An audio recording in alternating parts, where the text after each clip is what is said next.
Bom dia a todos. Que a paz de Jesus nos envolva hoje e sempre.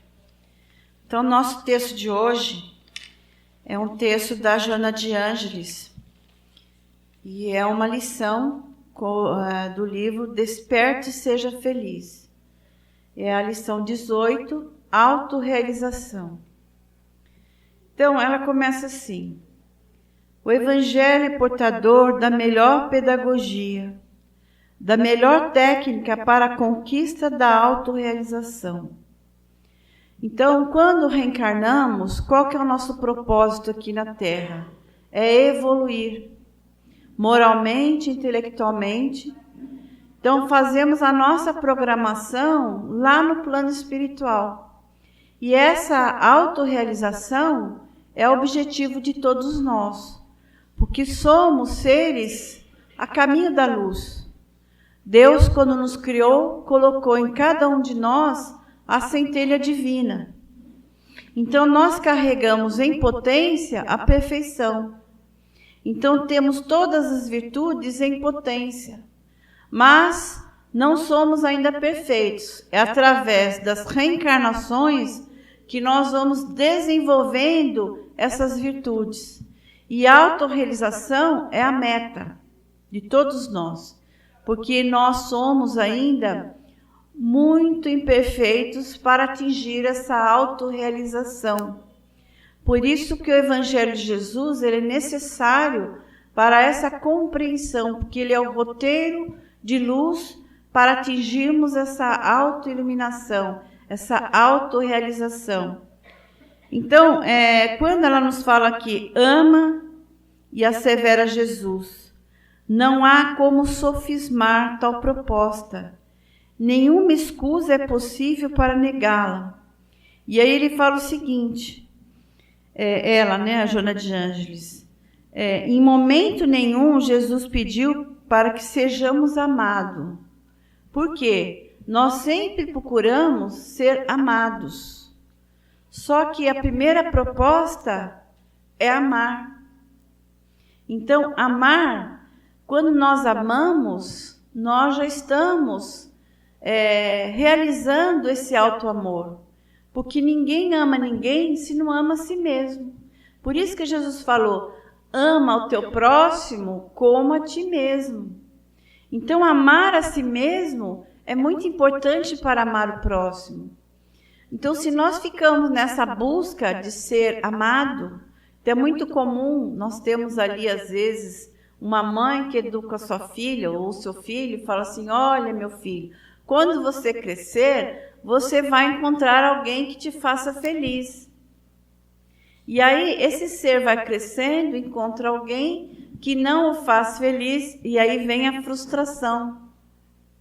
Por quê? Porque nós fomos educados dessa forma, achando que o outro vai nos realizar, que o outro vai nos fazer feliz. Mas, primeiramente, nós temos que procurar essa felicidade dentro de nós mesmos. Então, esse auto-amor, ele é fundamental. Porque nós temos que nos sentir bem conosco mesmo. Então, a felicidade é uma questão interior. É uma busca primeira. Então, quando nós procuramos essa felicidade dentro de nós, que é a proposta para a autorrealização, nós estamos no caminho certo. Porque eu tenho que me sentir feliz e não esperar que o outro me faça feliz. Porque o outro, às vezes, está buscando o mesmo. Eu estou buscando uma pessoa que me faça feliz. E aí, se a pessoa não me faz feliz, e eu, por outra, o outro também está procurando a mesma proposta.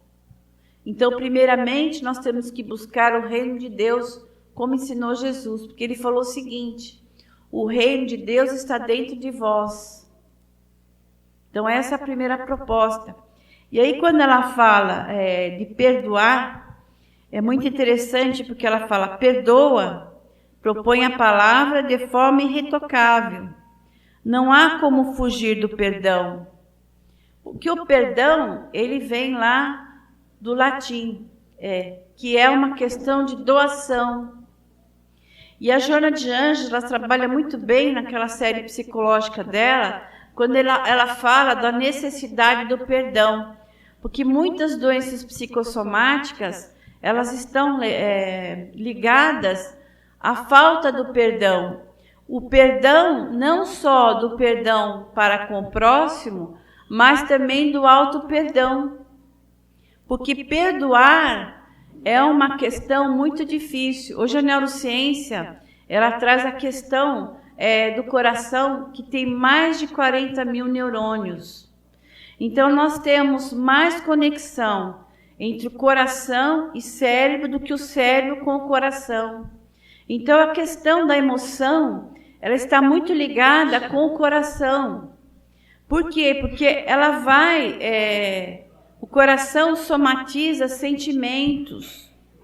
Então, sentimentos de raiva, ressentimentos, de ódio, de culpa.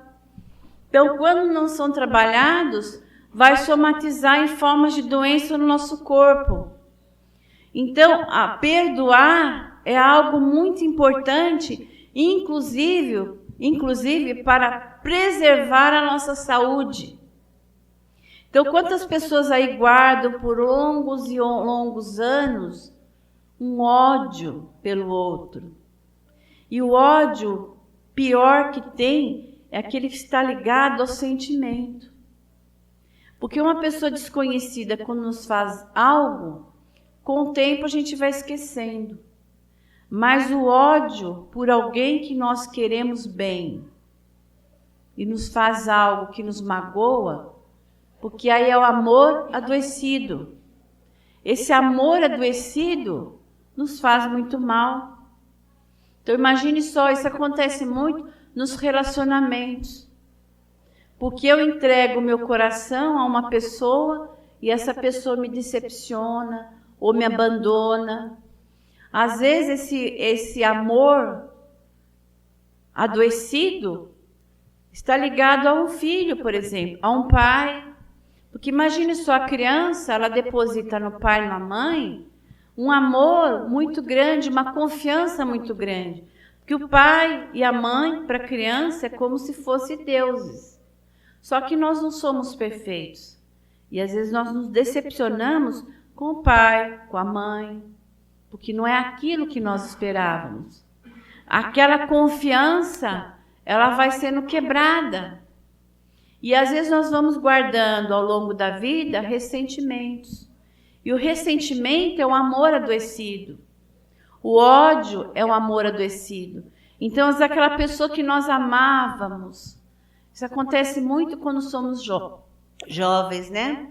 Quando estamos apaixonados, entregamos o nosso coração para outra pessoa e essa pessoa nos decepciona. E às vezes tem um rompimento.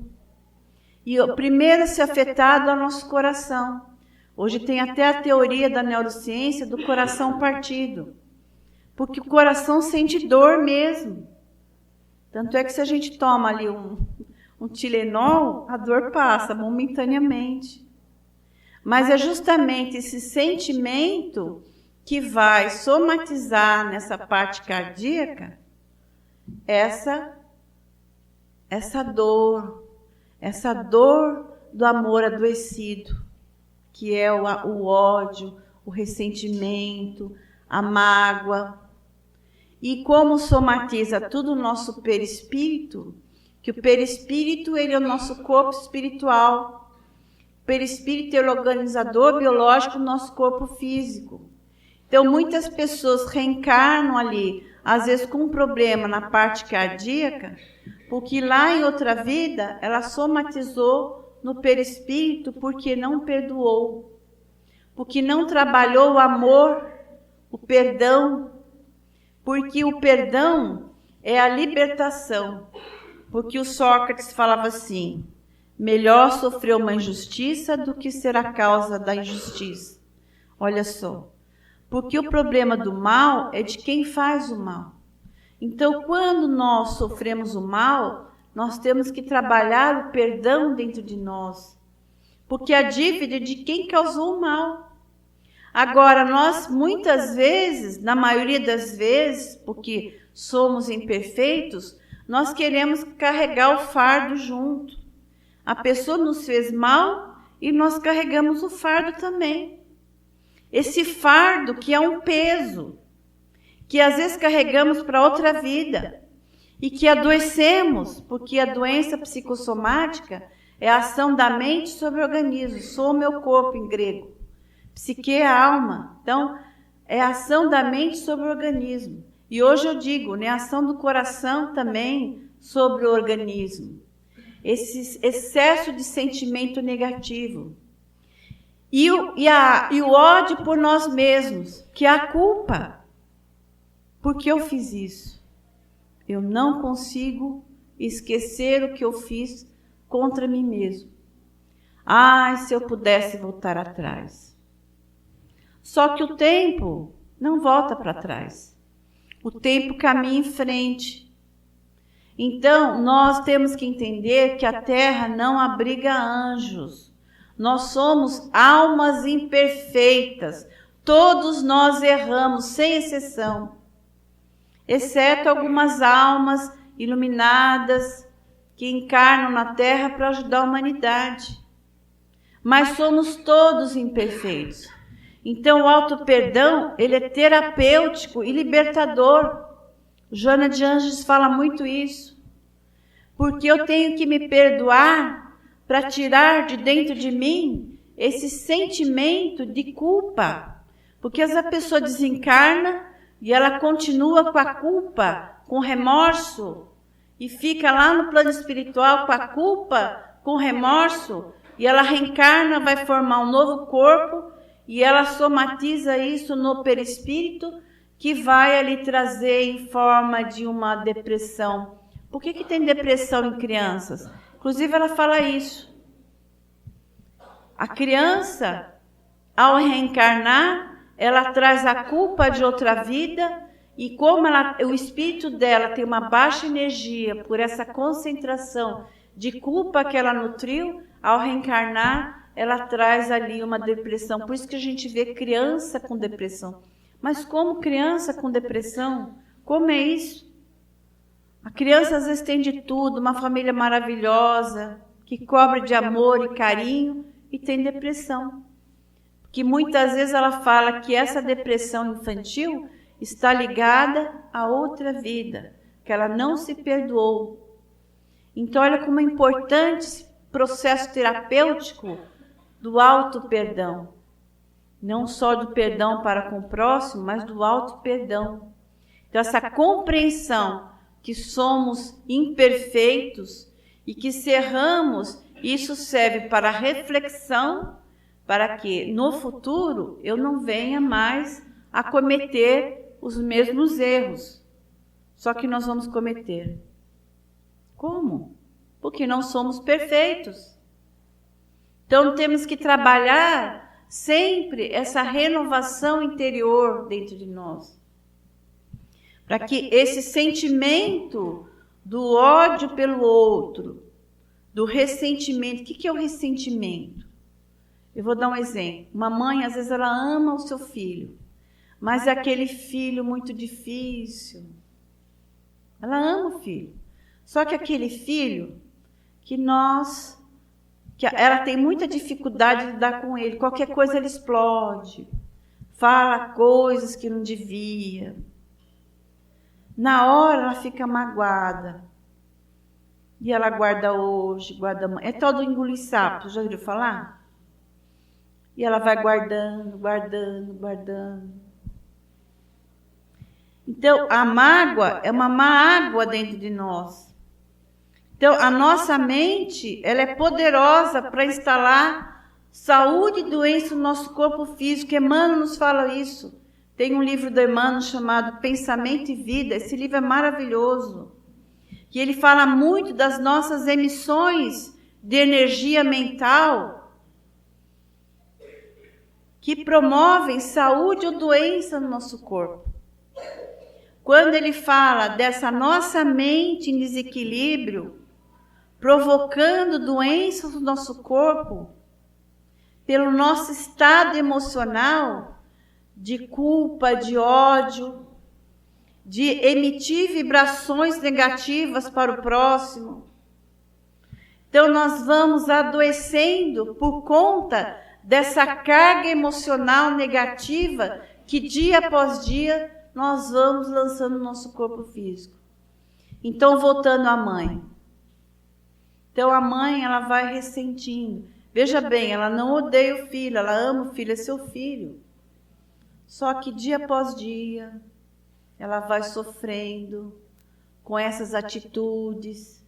Isso quando não bate, né? Que a gente sabe que às vezes tem filho que bate na mãe, bate no pai. Então, olha só, por que ele faz isso? E aí nós vamos para a escala espírita. Herculano Pires tem um livro maravilhoso, Ser e a Serenidade. É a busca do serenista. Ou seja, para você atingir o estado de serenidade, que é essa autorrealização que a Joana nos convida, é um trabalho muito difícil, porque ele traz a epicidade. O que é epicidade? É a roda das reencarnações. É como uma espiral. Uma mola não é assim? Uma espiral não é assim?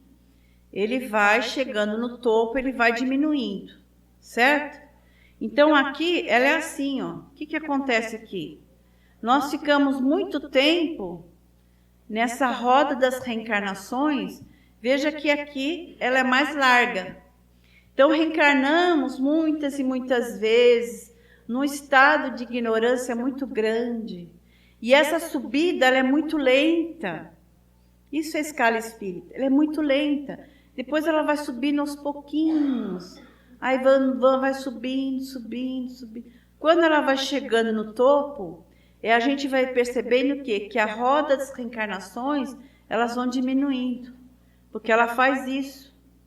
Quando chegamos no topo, é onde nós chegamos no estágio de espíritos puros.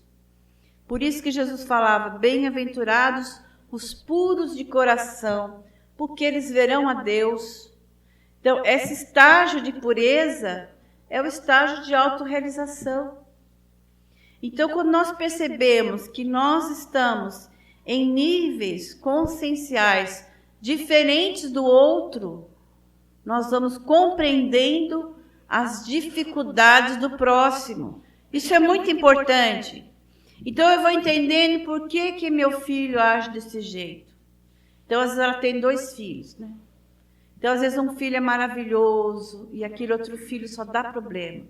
Por quê? Porque esse filho maravilhoso é um espírito mais antigo, já evoluiu mais, está no estágio mais evoluído. E aquele outro filho que dá problema é um espírito que já reencarnou com muitas dificuldades do passado. Tem muitas dificuldades, às vezes, com vícios, que não venceu. Ele pegou aquela porta larga que Jesus falou. Quando Jesus fala, olha, cuidado para não entrar pela porta larga, que é a porta da perdição. Tomai o cuidado de entrar pela porta estreita, que é o caminho da salvação. Por quê? Porque a porta estreita é o caminho árduo. É o caminho do perdão, é o caminho do amor ao próximo, é o caminho da nossa renovação interior, da superação das nossas imperfeições. Por isso que é muito difícil. A porta larga, gente, a porta do oba-oba, que é o que está aqui na Terra, do materialismo, do ser, da preocupação exagerada com o corpo, com a aparência, com o ter, de ser melhor que o outro. É a porta da vaidade, do orgulho, do egoísmo, da inveja, dos ciúmes. Essa é a porta larga. Então, esse filho, ele pegou a porta larga lá em outras vidas. E o outro filho é aquele filho que pegou a porta estreita. A maioria de nós pegamos a porta larga.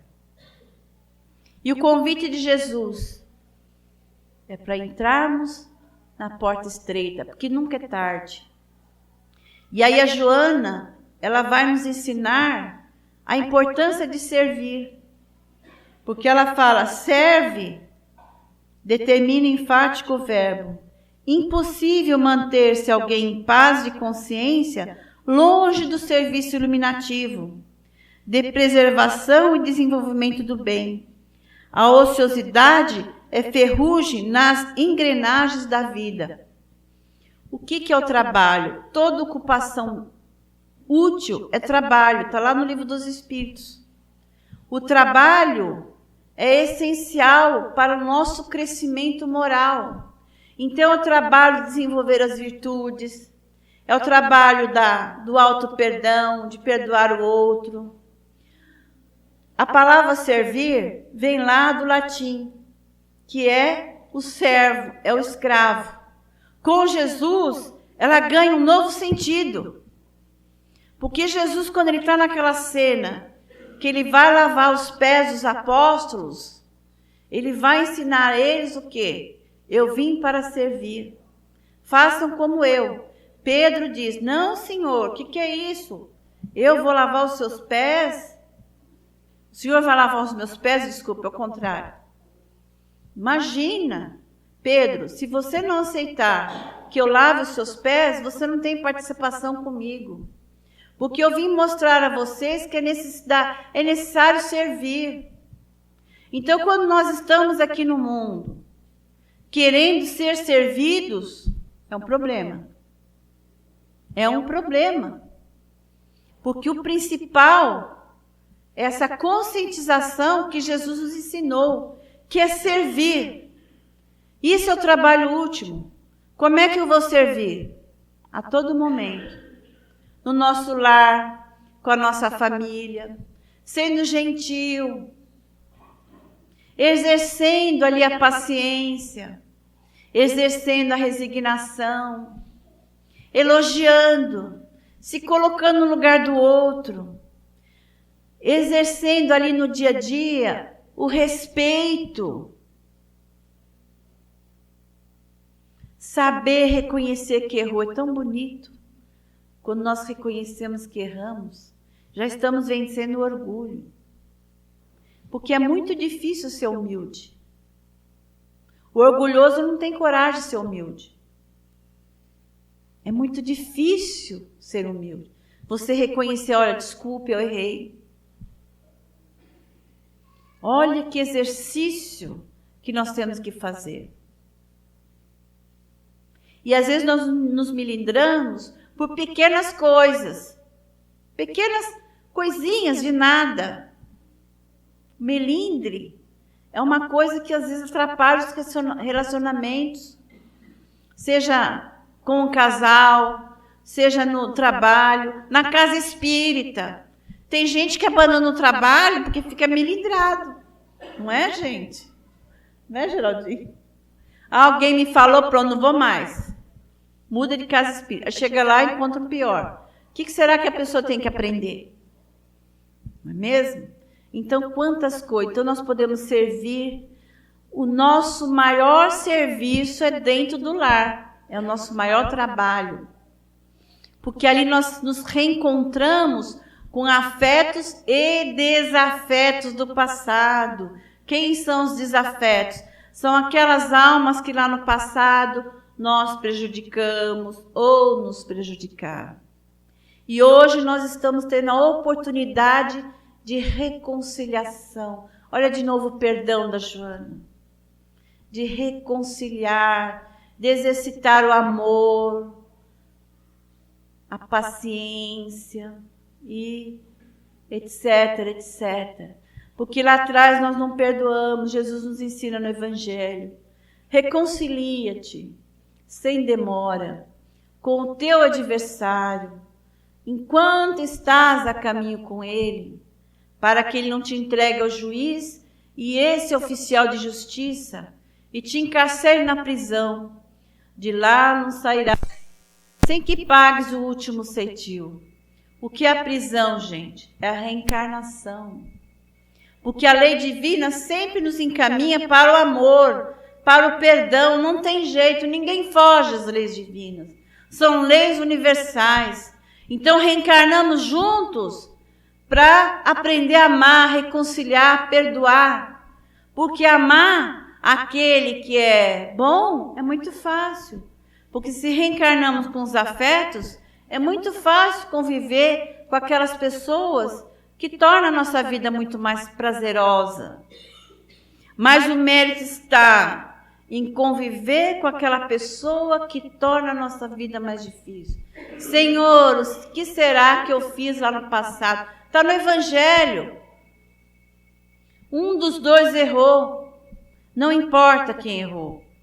Estamos tendo a oportunidade desse serviço maravilhoso, que é o trabalho do bem.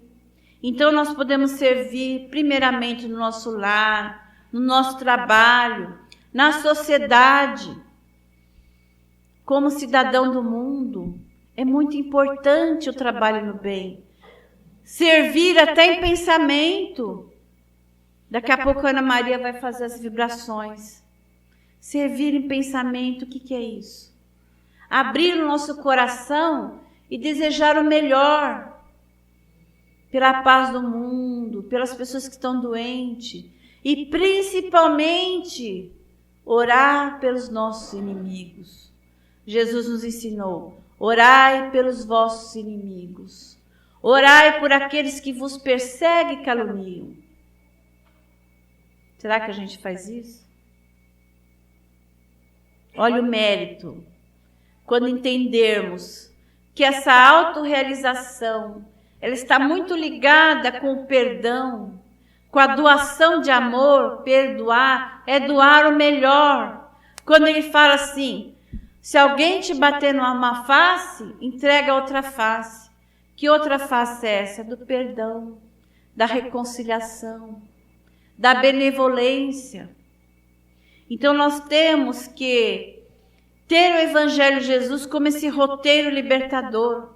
Então servir em pensamento é orar pelos nossos inimigos, porque a caridade mais difícil é a caridade do perdão. É justamente, é a emoção que mais atinge o nosso coração, o nosso sentimento. Então, se não fazemos esse trabalho, nós transferimos para outras vidas. Talvez trazendo até doenças no nosso corpo físico, através das doenças psicossomáticas, porque nós temos neurônios no coração e no intestino. Então, a pessoa, quando ela sofre uma forte emoção, muitas vezes ela tem desarranjo intestinal por conta dessa emoção forte, porque há uma conexão coração, cérebro, intestino. Antigamente as pessoas achavam que era só o cérebro. Por isso Pascal, um filósofo, ele falou o seguinte: o coração tem razões que a própria razão desconhece, porque o coração é a fonte das emoções. Então, quando nós não trabalhamos o coração, os sentimentos que vamos guardando dia após dia, passamos a reencarnação inteirinha aí num processo de culpa, de remorso, de ódio pelo outro, de ressentimento, de mágoa. Chegamos no final da existência com o coração dolorido, amargurado. Bendita a doutrina espírita, que nos traz o Consolador prometido, nos ensinando a importância dessa renovação interior, o despertar da consciência. Por isso Santo Agostinho, ele fala no Livro dos Espíritos a necessidade do autoconhecimento, porque ele fez um trabalho hercúleo, ele levava uma vida muito desregrada, e quando ele conhece Jesus, quando ele se converte através de uma carta de Paulo aos Romanos, capítulo 13, versículo 13, ele se transforma totalmente, porque ele compreende que o convite do Cristo é o convite que ele precisava. Porque ele falava o seguinte: antigamente eu procurava amor nas coisas que me davam prazer na carne. Porque ele falava o seguinte: o homem sempre busca o amor, mas às vezes ele busca o amor em coisas que não são boas para ele. E é onde ele se desvia do bem. Então, quando ele conhece Jesus, ele entende que o amor que liberta é o amor de Deus, é o amor que o homem busca. E o homem só tem essa autorrealização quando ele busca esse amor divino que está dentro dele. Porque quando Jesus falou, vós sois deuses, ele não falou vós sereis Deus, vós sois deuses. Carregamos a centelha divina, somos co-criadores divinos. Então esse amor está dentro de nós. E quando nós buscamos esse amor divino que está em nós, para atingir essa autorrealização, é onde nós buscamos a autoiluminação, que nos convida para esse amor, esse auto-amor, esse amor pelo próximo. E quando nós estamos nesse processo de auto-amor e amor ao próximo, nós estamos servindo. O tempo todo servindo, seja em pensamento, não julgando, vigiando as nossas palavras, vigiando as nossas atitudes, porque às vezes nós podemos ter assim, uma postura exemplar, mas às vezes nós não sabemos o que se passa dentro de nós mesmos. Então temos que libertar todo o nosso coração de qualquer sentimento que venha prejudicar essa autoiluminação. E esse trabalho é um trabalho pessoal, é um trabalho individual e intransferível. Somente nós podemos fazer. Então essa conscientização que somos espíritos imortais a caminho da luz, esse é o nosso trabalho de autorrealização. E que é um trabalho muito difícil, é um trabalho que requer reflexão diária, porque se nós não refletirmos, nós não mudamos. Por isso que é necessário refletir. Eu preciso mudar isso, preciso mudar aquilo. Se não existe essa reflexão, nós não mudamos. Então é muito importante essa reflexão diária, esse auto-amor, amor pelo próximo, o auto-perdão e, como diz a Joana, servir. Servir é a condição do cristão. Ele reencarna para servir. Quando ele compreende, ele está no caminho dessa autoiluminação. Ele está no caminho do ser serenista, como diz Herculano Pires. Muito obrigada a todos, muita paz, um bom domingo, que assim seja.